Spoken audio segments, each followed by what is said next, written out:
Audible's best of 2024 picks are here. Discover the year's top audiobooks, podcasts, and originals in all your favorite genres. From memoirs and sci-fi to mysteries and thrillers, Audible's curated list in every category is the best way to hear 2024's best in audio entertainment. Like a stunning new full-cast production of George Orwell's 1984. Heartfelt memoirs like Supreme Court Justice Ketanji Brown Jackson's Lovely One. The year's best fiction, like The Women by Kristen Hanna, and Percival Everett's brilliantly subversive James. Audible. There's more to imagine when you listen. Go to audible.com/imagine and discover all the year's best waiting for you. Gain specialized knowledge at the crossroads of real estate, sustainability, built environments, and infrastructure with Georgetown's one-year Masters in Global Real Assets. Learn to make investment decisions across the built environment, from traditional real estate to infrastructure and sustainability. Plus, you'll get firsthand experience underwriting live deals in hands-on real estate clinics. And with personalized career coaching, as well as access to a robust network of business school alumni and industry leaders, you'll be equipped for success. It's time to tap into the rapidly expanding career opportunities in global real assets, including real estate, infrastructure, private equity, and energy resources. Earn a master's in global real assets from Georgetown to gain in-demand skills and stand out in the real estate industry. Explore the program at msb.georgetown.edu/GRA-podcast. Edit audio. I learned to drive at 11 when my dad, spur of the moment, bought me a dirt bike. 11-year-old Robin could always be found zipping around the neighborhood at 40 miles an hour at like 7 a.m. I'm sure my neighbors just loved me. By 12, I asked my mom if I could drive the car, and she was all, sure, why not? And she sat in the passenger seat, just looking out the window and smoking, as my tiny self drove through all the back roads of our upstate New York town. At 13, my friend Dale and I decided to take his dad's motorcycle joyriding while his parents were at work. The third day in a row, we stole the motorcycle. We went out on an extended ride, like we were pushing our luck. And by the time we pulled back in the driveway, his mom was standing by the garage, arms crossed, like livid. Needless to say, I ran home and Dale and I never hung out again. So I look back on all these things and I'm like, holy shit. Each one of these scenarios, they could have gone sideways in about 100 different directions. But what would it be like to face those fears today? Well, here's what I say. Ask me in 18 months when I have to teach my daughter to drive. Help. Hello, everyone. I'm Robin Hopkins, and this is Well Adjusting, where I talk to people about life stuff, but not in an NPR way. It's more like we're at the bar, having cocktails, getting into your business sort of way. It's giving drunk NPR. Oh, and producer Steph is here too. Hello. Today we chat, facing your fears on the open road. Hello, everyone. I am so excited to be here with you today. We have an absolutely fantastic episode that is all about facing your fears. My pal Susan is I'm going to just say, just a tad bit terrified of driving. And she has been really since her first attempt of getting her license. And we are really getting into the stuff that's behind the fear and maybe, just maybe, how she can face that fear and get into the driver's seat. It is such a great conversation, and I'm about to hit play on it, except first I want to say this. If you've got a problem and you want to pick it apart with us, you can drop us an email at hello@editaud.io or DM me on any of those social platforms at Real Rob Hops, because we are always looking for new guests. Now, enough of me rambling. Let's just get to it. Beep, beep. Today, the LGBTQ+ community is at a crossroads, with our loved ones and hard-won rights increasingly under attack. For decades, the Human Rights Campaign has been at the forefront of the fight for equality in the face of discrimination and harassment. With the support of people like you, HRC fights for a world where lesbian, gay, bisexual, transgender, and queer people can live openly and thrive, free from fear. If you're ready to support the fight for equality, to donate today, visit hrc.org/give. That's hrc.org/GIVE.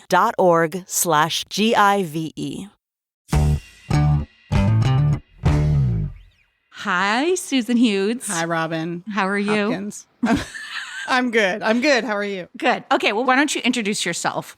My name is Susan. Yes. Well, let's see. I'm an art director and artist when I'm not working. And I have a wife and a 9-year-old son. And Who's like smarter than I am, your son. He's a good boy. And we live in Queens. I'm a native New Yorker. Yes, you are.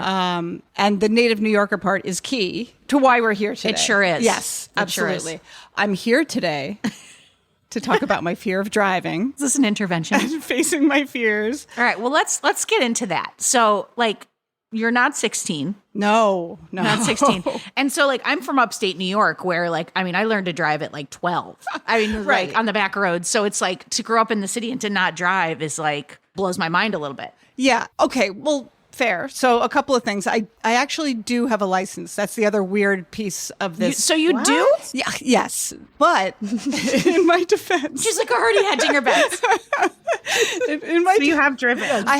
I have driven. So here's the deal. You know, I went through the normal steps of, high school driver's ed. Sure. Everyone has to get their license. So I didn't overthink it, really. It was fine. I didn't like it, but I remember thinking like, oh, this is scary, but I'll adapt. At some point, it'll become second nature. So I got my license. And then the short story is, and I never drove again. But that's not totally true. I drove a few times. It would come up. It was one of those. I remember there's a famous story. It's not famous, but in my mind, it's a big deal that I like drove myself to the dentist once because it was a neighborhood where my parents used to live. So it was like a 25-minute drive that I had to do alone. It was terrifying. I know. You can't relate at all to what I'm saying, right? What's so funny is because driving means freedom to me. Like, I got my license on my 16th birthday. Right. Except as a New Yorker, freedom to me meant something totally different. Exactly. Freedom meant I could take the train into the city and meet my friends. My parents trusted me. I could stay out till late, 2 a.m., whatever. Probably took a cab home. And then I went to college in Manhattan after that. So again, 4 more years where are you going? I'm not driving. Yeah. I'm taking the subway. And I just never really did it. Oh, wait, one more chapter. I was a nanny for a summer, which is already, in East Hampton. And part of the interview was like, oh, do you have a license? Do you drive? And I said yes. And I thought about it afterwards. I'm like, oh my God, I just said yes without even thinking about it. And Because you do have license. I did have a license and I wanted the job. Sure. I had to drive the kids to like play dates a few times.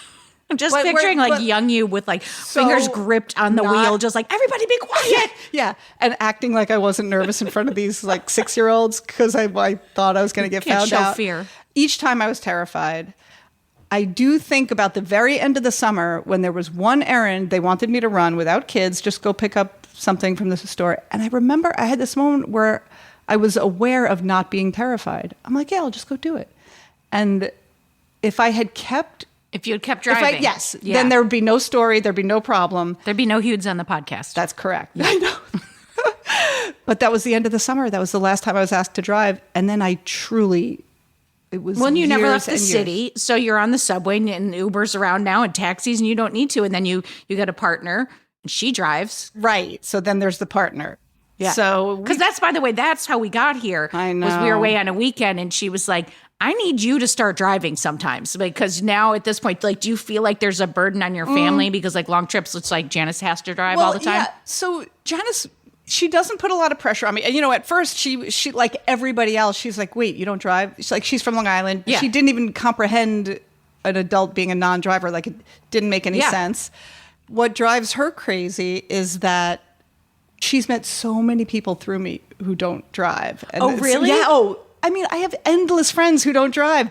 And, it makes her crazy because it's like validating in a way, right? Exactly, because you're winning. Yeah. So not only do I have friends who don't drive, I keep a list of like the celebrities who don't drive in my head. Tina Fey, just throwing it out there. Just so you can win the argument, right?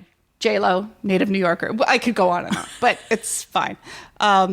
So fast forward to, living with Janice, she kind of accepted that I didn't drive. I mean, what is she going to do? But she was encouraging all along. Yeah.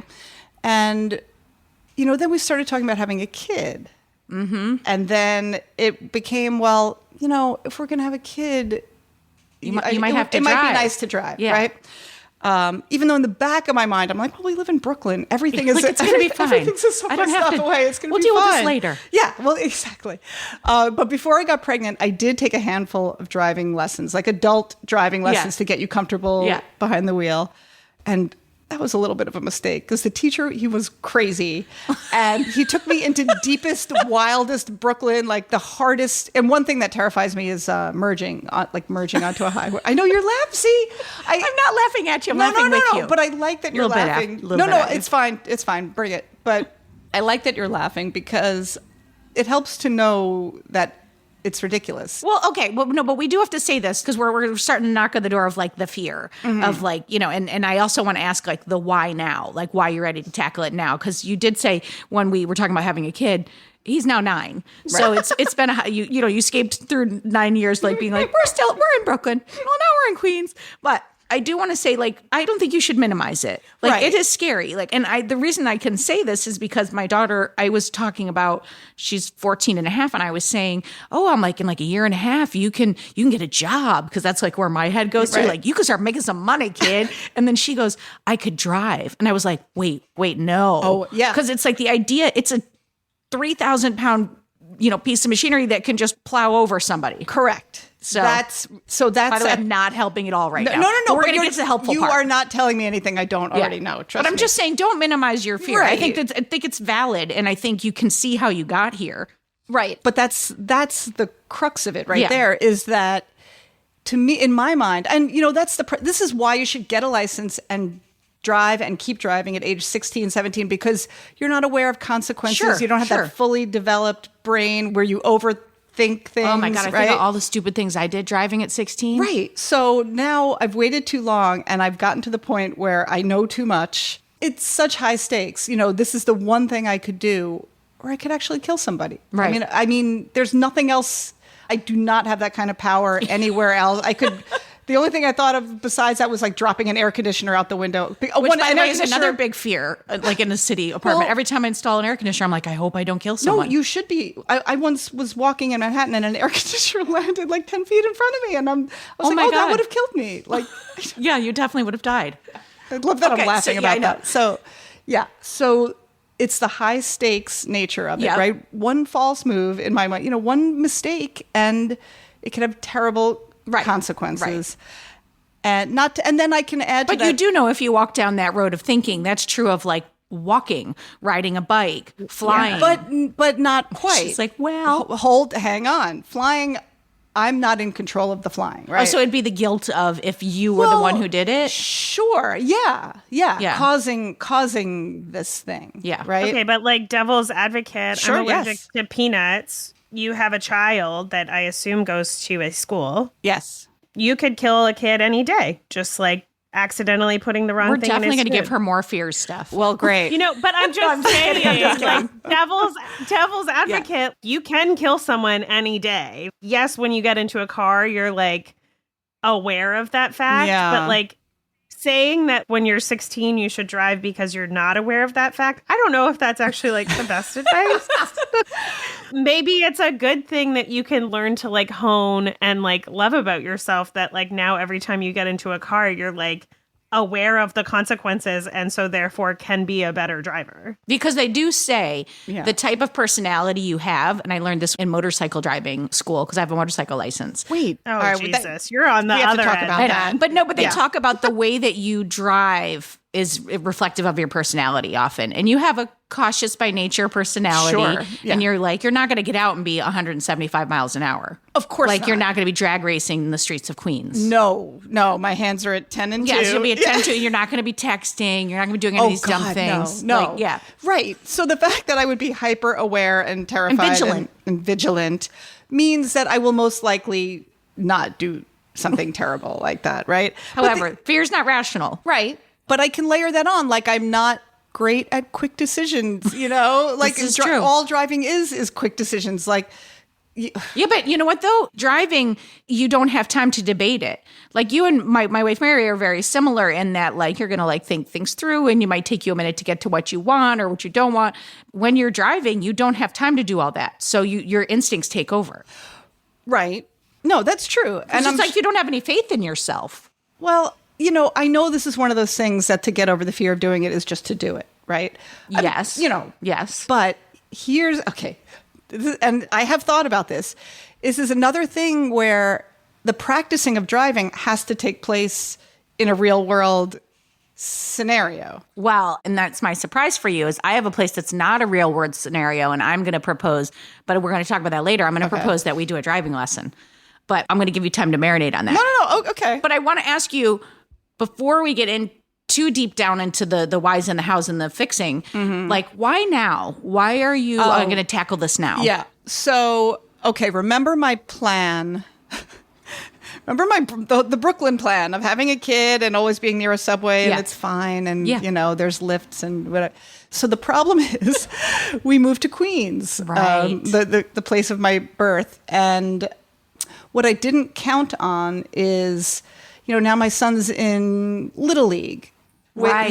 And his school is not near where we live, so I've ended up having to bring him and pick him up from all these things that are not on a subway grid, right. So I'm spending a fortune in lifts and, for these easy drives. And even for me, I'm like, in the back of my mind, I'm like, I could probably maybe do this. Maybe, and I know that I just need the confidence to. So, right. So yeah, the fact that it's happening all the time, it's not just once in a while. Oh, if I just needed to pick him up in a lift, I could. Sure. It's kind of happening a lot. I'm spending a lot of money. Yep. And I look around at all the people who drive, and I'm like, well, You're like, that guy can drive. I can do it. They can't all be geniuses, right? No, they're not. And now my niece on Long Island is driving, being, like, and shamed by she's like nieces. a little baby, and like I changed your diaper, and you're driving now. So it's always been on my mind. Yeah. It's always been a thing I would like to be able to do. Yeah. I was talking to a friend of mine. Like I said, I have many friends who don't drive. J-Lo. I was talking to a friend of mine in the neighborhood, another mom who doesn't drive. And she's like, yeah, I just wish I could get hypnotized and I've had that thought too. It's kind of like I have this habit of fear when I think about it. I know that, Now you have like a muscle memory of it too. It's just like it's in your body when you think about it. Right. So I think about driving and all of a sudden I'm like, oh God, and I just picture those scary moments that I picture where if I have to make a left turn. A ball rolls out and a child comes. Oh God, the ball rolling out. The ball rolling out. Yes. But even like stupid stuff that I'm sure you're probably like mentally not even awake. Getting on a highway. Getting on a highway or like a left turn in a crazy thing where cars are coming towards you and how do you time it and do you have enough time to turn? No, something as simple as people are crossing like 3 lanes across. It's like like this intersection in front of my house is like one of the worst intersections in the city. Yeah, it is. Both my kids have been hit out here. I know. Your kids have actually been hit by cars. I know. But see, it's making me sweat. This is called the episode where we're not helping. Go ahead, Steph. Has something happened that this fear is based off of? Good question. I was in an accident. I was not the driver, but I was a camp counselor coming home from day camp on Long Island in a van full of kids, like a school bus van full of kids. And our driver missed a stop sign. And we got smacked by an oncoming car in the side, and our bus of kids. This was terrifying. This was on the news. How old are you? I was 16. I was a counselor. Yeah. Our bus like rolled and. Are you serious? I'm serious, and like landed upside down. Wait. I know. You don't know How the story. am I just hearing about this? How do you not lead with this story when people are giving you shit about it? I would be like, I was on a bus. Nobody was seriously hurt. I'll say that. But who cares? But That's but it was traumatizing. There were kids hanging from the ceiling by their seatbelts, bloody kids, like screaming my name. And I was like, taking kids down off the ceiling and putting them on people's lawns and running back for more kids. God. And I was the only one not wearing a seatbelt because I was the one who, like, every time we pulled up to a house, I would take them by the hand and bring them to the front door. So did you fly all over? I rolled around and got banged up a bunch, but I wasn't seriously injured either, amazingly. Oh my God. I just had a painful neck for a week and some bruises on my arm, but Okay. yeah. Okay, so I mean, I feel like you're just glossing over this. That could create a little trauma. Sure. It absolutely. But I know that even before that happened, I didn't want to drive. Sure. So that just cements it. Yeah. Right? That's just like I mean, like, I can only imagine, like, buried in your body are visions of kids hanging from the ceiling with seatbelts. Like, that might be enough. I've seen it pretty up close. Right. Yeah. So, Also, in that moment, you're not the driver, sure, but you were responsible for these kids, or you felt a sense of responsibility for all of these kids. So, like, it's very, I mean, to me, I got full body chills when you said that, because I feel like for you, being in a place where you're trying to take care of all these kids and feeling responsible and, like, having to ignore your own pain and whatever to, like, make sure they're safe. And, like, I don't know, if that happened to me every time I got in a car, I would think of that. For a long time. Yeah. I don't want to minimize that at all. That's Thank like you. a horrible thing No, to that go was through. I can still call up the smack, that moment of impact, because nothing has ever been harder or louder or crazy, Yeah. Yeah. So that was that's a big deal. All right. So and then if you add in the fact that you're part of the reason you're doing this, or the main reason you're doing this, is to shuttle your kid around. So the stakes are high. Yes. Precious cargo. Yeah. Indeed. Yeah.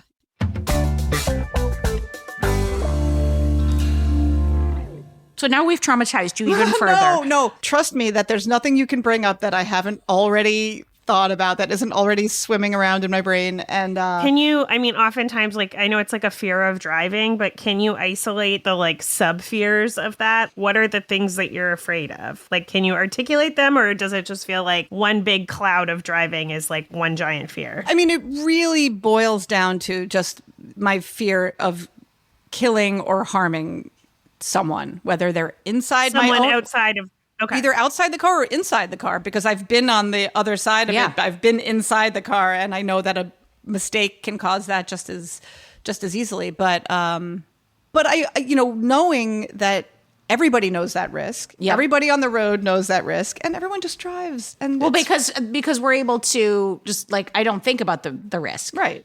Let's say you had a fear in a totally different area. Yeah. What would be the thing you would do? Or, like, if I had a fear, what would be the thing you would tell me to do? Because I do think a big percentage of it is that thing that you said of just, like, what's that kind of therapy where it's not like aversion. What is that where you just do the thing that you're scared of? Yeah. Exposure Yes, therapy. thank Yes. you. Right. But there has to be other things outside of that work for you when you're scared. Yeah, well, funnily enough, my other big fear is public speaking. And look at this, you're doing it right now. I'm going to bring all your fears to the front. It's great. It's so fun to be friends with Robin. But with public speaking, which I have to do sometimes for my job, there's beta blockers. I take beta blockers, which block adrenaline. And is that like a one-off sort of thing, or that's like a regular all the time kind of thing? It started out as a one-off thing. I would pop one before doing a presentation so that, my voice wouldn't shake and my hands wouldn't, I wouldn't get sweaty. The and hands start so shaking. like you're still nervous, but nobody knows that you're nervous. And then, but now I take them every day because just life is life's easier. Hard. Life is, turns out, there's out I'm anxious. anxieties at every corner. So, but that's not helpful, right? Because if I'm already taking a beta blocker, it's not like Yeah, this. it's still there. Although I would certainly take another one before driving, I imagine. Before our lesson that's going to be coming up. All right, tell me. We're going to do a lesson. I've got it. I'm actually okay with that. I don't know if you thought this was going to be a big, scary reveal. I am okay with the idea of a lesson. If there's someone else in the car with me, kind of talking me through it. I'll tell you what, we'll be using your car, though, not mine. Just kidding. It's new. That's really funny. I do want to say, and I don't know if this is helpful or, again, adding to it, but, I have anxiety. I have anxieties about driving, whatever, but I like to drive. Wait, you have anxieties about driving, but you still like to do it? This is interesting to me. I took a really long time. I also had some major trauma. I had a friend die very Yeah, like when I was in high school driving. And then the next year, a friend of a friend died, also driving. And I was like, meh, I'm okay. I also like partied a lot when I was in high school. And so I was like, well, if I drink at all, I'm not getting near a car. Or like if anyone drinks at all, I'm not getting near a car. So I was like really opposed to getting my license. I had done my like written test, but I like as soon as that happened, stopped taking my driving classes or whatever.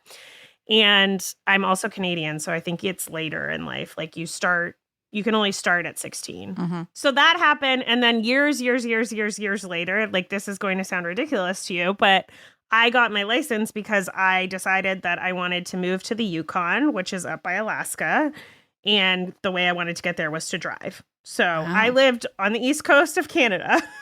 I drove across the whole country and then all the way up north. It took like multiple days. And I was like, well, I can do that. And that was how I decided I needed my license, because I needed a full license. We need to take your driver's lesson to California. We're going to just get in your brand new car and we're going to put 3,000 miles on it. And then we'll end up at like Disney. Oh, sounds great. Yeah. I mean, I don't recommend it, but all I will say is that like there's a certain amount of anxiety that I think is healthy to have. Yes. You know, like anxiety is the thing that keeps you from walking out into traffic without looking both ways. Right. Like it's healthy to have some sort of anxiety about driving. I think the more you do it, the less it gets. But I also think, and Robin will probably relate to this, now my anxiety is less about my own control of the car and what I'm going to do to other people, but like there's a part of driving where you have to trust the world around you to some extent, or trust yourself to get out of the situation because... Well, that's defensive driving, right? That's the whole strategy for that. There's a bajillion people. Not everyone is a great driver. Like, we all know that. No. So, like, I mean, I hope that this sounds hopeful in a way that there's, like, a healthy amount of anxiety that is always present for anyone that's driving. Whether it's an anxiety about what you're going to do or what the world around you is doing, you have to suspend some faith in the, like, ecosystem of people driving in order to drive. Yes, I get that. I think that's right. And I think, you know, I know that everyone else on the road is not trying to get into an accident. Like, I've got my own decisions to make behind the wheel, right? But if I'm doing something dumb, hopefully there's someone else who is going to help me to avoid a collision or whatever. Yes. Well, right? yes. And I want to say two things. One, I want to say, like, to add on to Steph's point, I think that we are under the mistaken idea that if you're scared of something, it equals bad. Like there's this underlying thing of just like, I'm scared, it's bad. Fear is actually a good thing. It means you're up to something. It means that you're challenging yourself. It means you're like living a bigger life. It means, I mean, yes, like what Steph said is true. The things are there to protect you. Yeah. But maybe it's like you're going to be a heightened awareness. Yeah. Like there's some reframing that I think you can do that's like, I'm scared and that's okay. Right. You know, versus I'm scared and that means I should not do it. Right. Be scared and do it in spite of the fear. Yeah, no, I mean, absolutely. And in you saying this just now, you know what it reminded me of? I don't know if you remember this, but years ago when we were talking about having a kid, you were one of my friends who did it first, you know? Yeah. And I was calling you with like Looney Tunes questions at certain points. You're finally like, Hughes, this is me grabbing you by the collar and telling you to stop being so scared. And just, because I was coming up with a new fear every day. Like, okay, so what if... I mean, I don't even know, because I was so scared to have a kid, and you gave me a good talking to. You're good at this, I remember. You know, but that's the thing, like you can do this in spite of it. And then I also want to say, like, there's another reframe that I think would be really helpful for you, which is all the things you're saying are true. Right. It is dangerous. There are, lives at stake. There are bad drivers. It is scary to drive in New York City. Yeah. So there are scary things, but I think the reframe of that is then you become your goal. Like I think about like when I start to focus on, like, let's say I'm playing tennis and I start to focus on, oh my God, I can't fucking lose to Elise Tab, right? Guess who gets worse?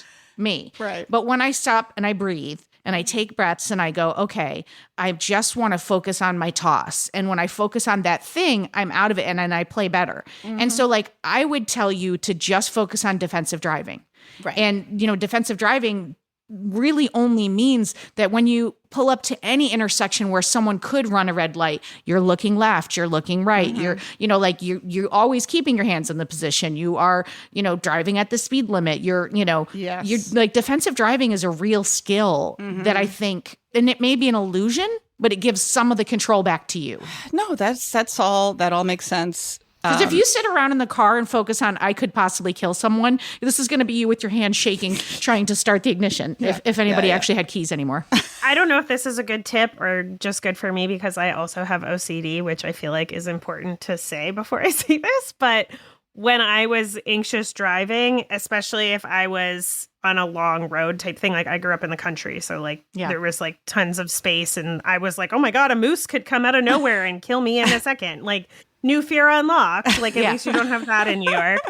But I would count in my head, like 1, 2, 1, 2, 3, 1, 2, 1, 2, 3. And it was like 1 was the left-hand mirror, 2 was my rear view mirror, and 3 was the right-hand mirror. So that I knew in my head, 1, 2, 1, 2, 3. I was like always checking my spots, and it was like on a rhythm, and it became like so integral to me driving that I don't think about it anymore. Yeah. Like it's almost like a heartbeat or something. But when I first started, it would like give me a feeling of safety, because I would be like, okay, I know that I'm checking these things when I'm counting in my head. Right. Oh, I like that. Which again could be my OCD. I mean, Just a little bit. But sometimes, but I think those kinds of things, like that's the same kind of thing of like, you can have the 1, 2, every time I pull up to a stop sign, I'm always going to look to the left. Even if it's a one-way street, I'm still going to look for the right, because there could be an electric bike coming. Oh my God, so many electric bikes. And none of them, they all just have their feet down, which by the way, in the scooters, I'm like, you're going to take your foot off. Pick your foot up and put it on the thing. No.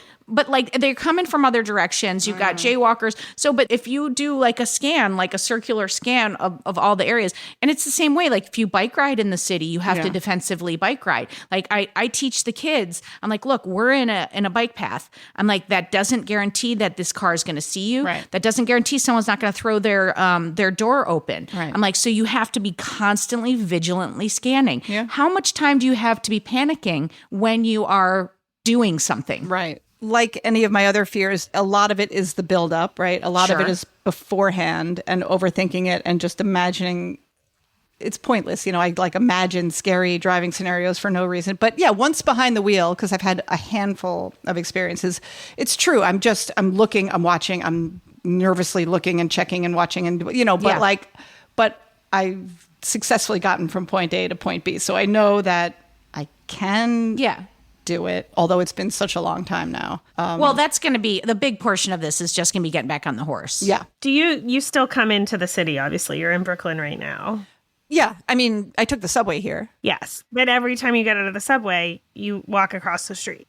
Oh, yes, I do. And you face the electric bikes and the cars. You might walk across the street at the intersection, but I would stand to guess that you also occasionally jaywalk. I do. I mean, you are a New Yorker. It's and true. when you do, you look both ways, even though it's a one-way street. Yes, I do. Because you're trying to protect yourself and other people.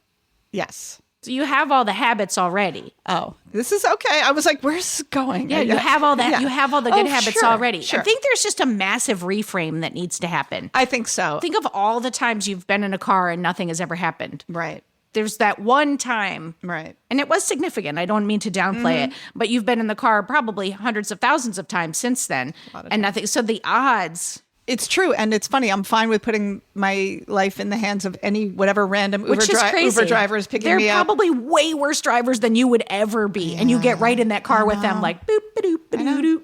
I know.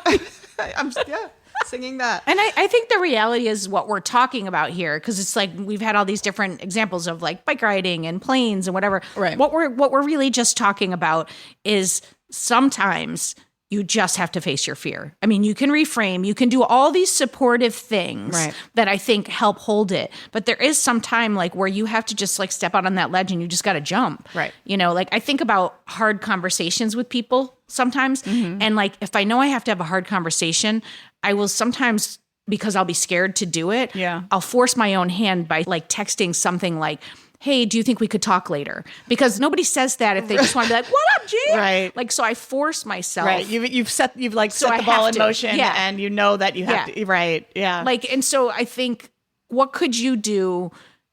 I mean, obviously I'm making you go on one driving lesson, but what could you do to put in place to force your hand? Because you do know that some of it is a comfortability factor. So like, is it a weekly drive? Is it? Well, I think getting in the car with you will be super helpful because like I said, every now and then when I'm like, oh God, I could just like get in the car and take Damon to baseball, right? But I haven't been in a driver's seat in so long that I think even just like doing that will be helpful. And I've already researched, there's a school in Greenpoint. Okay. One of the things they advertise is like nervous drivers, Amazing, right? amazing. So maybe a handful of lessons with an instructor at my side. If I'm in the car with somebody, like I said, just if someone's talking me through my choices and like explaining the scenario and like a proper lesson. Yep. I think that would be super helpful, and it would just be a little bit of confidence.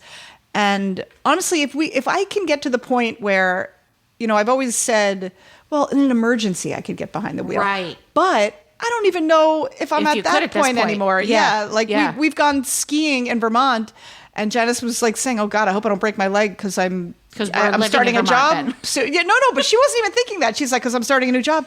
And I'm like, oh my God, if she breaks her leg, I have to get us home from Vermont. And like, there's no You'd be like, way. Vermont's a nice place. Yeah. We could just stay here. Right. We'll just set up camp. So are you the type of person who puts things off? Like if you found this place, will you set up regular appointments? Like, do you need to put things in place so that what can you put in place so that the cadence is regular? Well, I have the vaguest of timelines in my head because when I knew I was going to talk to you, I was like, all right, I'll do that first. Right. Okay. And then, I feel like I'm going to pay for an amount of lessons. I think like that's my way. Because then you'll have to take right. them. I've put the money down. I'm buying 5 lessons, say, or whatever, and then let's see how that goes. And then I can buy 5 more if I'm not feeling like that was enough. And, okay. Yeah. So what's the goal? I would because we're going to do our driver lesson like ASAP. Okay. It's going to be the next week or 2. Oh yeah. All right. Scary. I think if we talk again in October, November, I would love to have been at a point where I've taken some lessons and feel a little bit more confidence.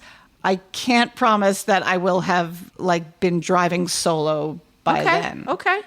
It would be nice. That you're saying you can't promise. It's like, this is for you, not for Robin. No, it's for Robin. I feel like it's for Robin. But I do think also when you said I want to be comfortable driving, also, what does comfortable mean to you? Like, comfortable can be very layered. Yeah. Comfortable. Okay. Comfortable driving, meaning I'm not dreading it the night before, Okay. Maybe you're only dreading the morning of. Maybe.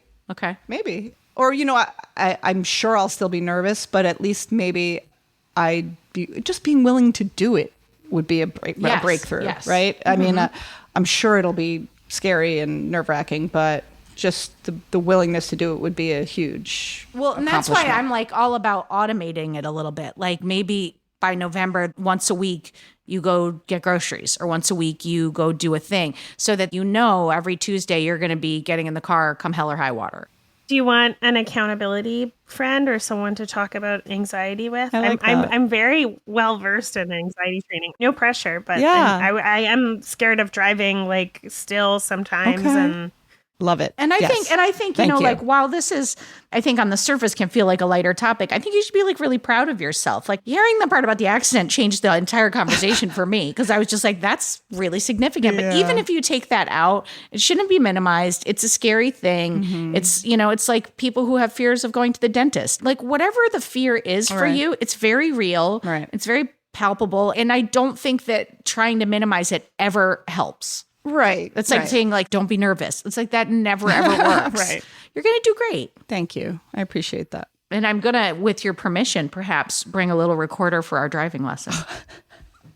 It's going to be great. I can't wait. It's going to be great. You have reached the well-adjusting expert of the day. All right, today we have got some expert of the day advice from none other than our editor extraordinaire, Maria. What I didn't know was that she too has suffered from real anxiety and fear around driving. Maria? Last year, I picked up driving lessons again after a break of 10 years. I'm generally an anxious person, and driving lessons made that so much worse. So here are a few things I learned to keep any extra stress at bay. I get low blood sugar easily, so to stop myself getting shaky halfway through a lesson, I always made sure to eat a meal or a healthy snack before. I also always took water with me to stay hydrated and alert, plus it's an excuse to pull over and have a pause and refreshment if you mess up. I made sure that I never had to do something important in the couple of hours after a lesson, so I could kind of come down from the adrenaline and not get unnecessarily stressed about something else. And one more thing which my lovely mum taught me. If I have a moment where I think I've messed up or I doubt myself, I take one hand off the wheel, if it's safe to do so, gently rub my leg and say, "You're doing really well, Maria. You're doing really well." It sounds so silly and superficial, but it's genuinely soothing. And hey, I recently passed my test with 0 faults, and I'm becoming a more confident driver every day. So I'm sure you are all wondering, did Susan actually, really meet me for a driving lesson? Did she fake a hernia? Did she cancel? Did she change her number so I couldn't contact her? Well, take a listen.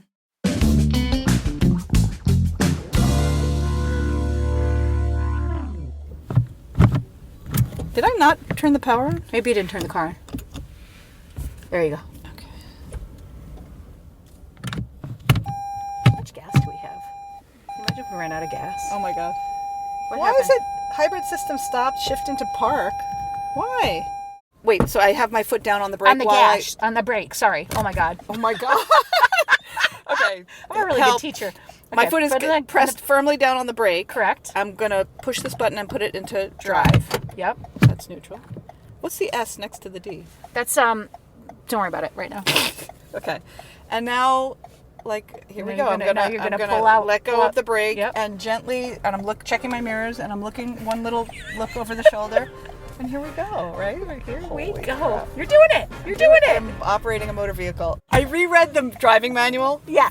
Which is good. That's good you did that. And it said something that I found sort of comforting, because it said when you're about to make a left turn and there's oncoming traffic, with experience you're able to judge gaps. But if it says if you're not sure, Don't go. Just wait for the light. Yeah. Or wait Wait till change. they stop. Yeah.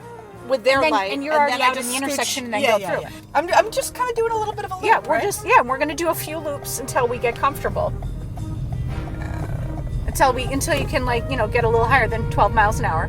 But where this is good, you're already feeling comfortable. 12 miles is very comfortable for me. And I think the thing for you to be thinking about is the joy of this, of the freedom that's going to come. Look at this. This whole garden out here. This is a crazy. It's like community garden over there. Oh, sorry. Yeah. No, See, now this no, is no. good.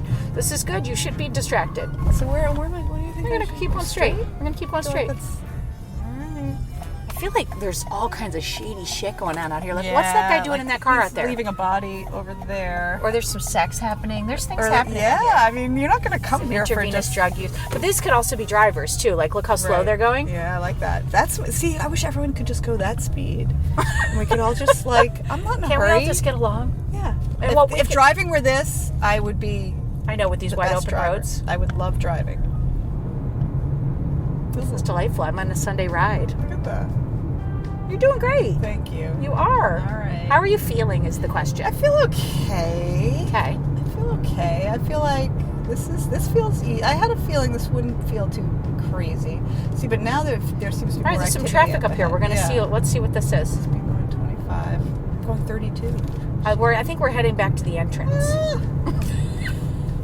This is Oh, the exit. no, I'm not This is the exiting. exit. Okay. Get me the hell out So of you did everything you were supposed to do. Make a U-turn. Make a U-turn. Yeah, that's good. I hit the brake. You were just like, "Meh." Stop. I screeched to all. Yeah, I'm not exiting out of here. There's no effing way. You know what I want to practice doing is honking my horn, because I have no idea how to do it. Like, Just how hit hard it. do you? That's it. Honk it. But you're not. Do it. I don't want to be one of those. Honk it. Honk it. There it is. There it is. Do you feel like, Yeah. I can do this? Yes, I feel like. That this is an attainable thing for you. Yes. This feels nice to be in the driver's seat, and I like it. And I feel like now I want to get to the part where I feel comfortable doing this, and then I feel like that would be great. Right? But it's not automatic. That's okay. It's like I have to do all the work to get to the comfortable place. But This is it, though. Okay, now this is nice here. There's no stoplight, but you're going to make a right here. So follow your lines here. And look at these little children. There's children. Yeah, great. Well, not great, but I know. great. Well, They're getting in they're getting in our real obstacle. life, right? They're getting in the obstacle. Oh, no. Oh, no, they're not. Okay, so Hi, kids, this is I good. see you. Okay, so you're good? You're good? So, when is your first lesson? Well, so I haven't done this yet. I haven't booked Okay, it yet. but this was the first thing. Yeah. So I want by next week you've booked your first lesson. Reasonable? Booked, yes. So something like this, just keep an eye on the kids. You don't have to worry about them, but you're just keeping an eye on them. I have to be aware of them. Yeah, absolutely. That makes sense. All right, this feels good. Right?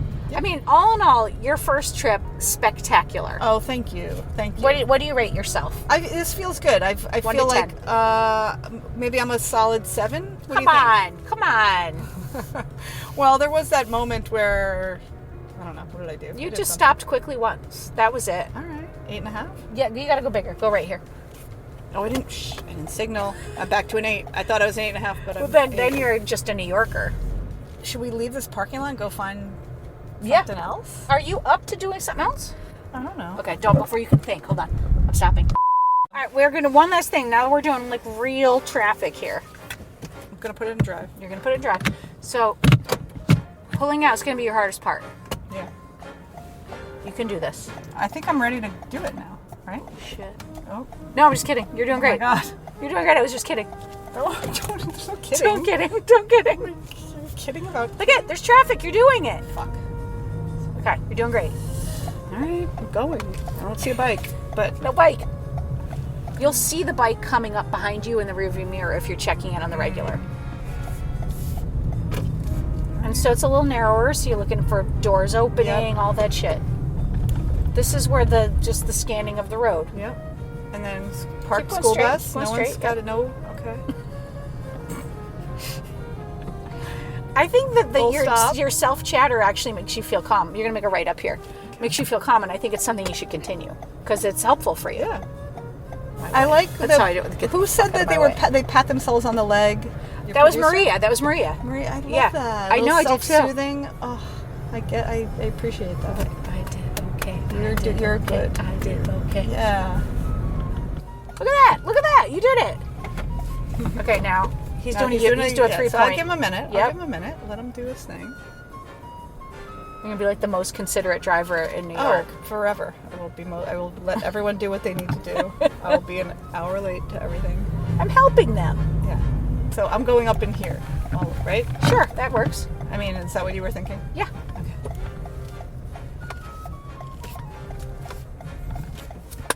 Yay! End of lesson. You did it. Thank you. And scene.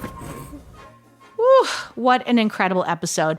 I got to say thank you so much to Susan for opening up and sharing that fear and being willing to move through it on mic and in the car. I mean, bravo, Susan. And thank you to Maria for her lived experience tips for putting yourself back in the driver's seat.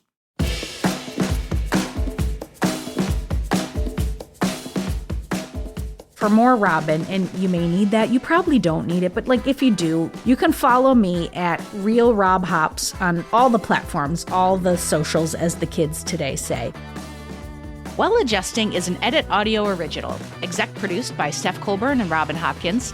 Thank you to Maria Passingham, Kathleen Speckert, and the whole Edit Audio team.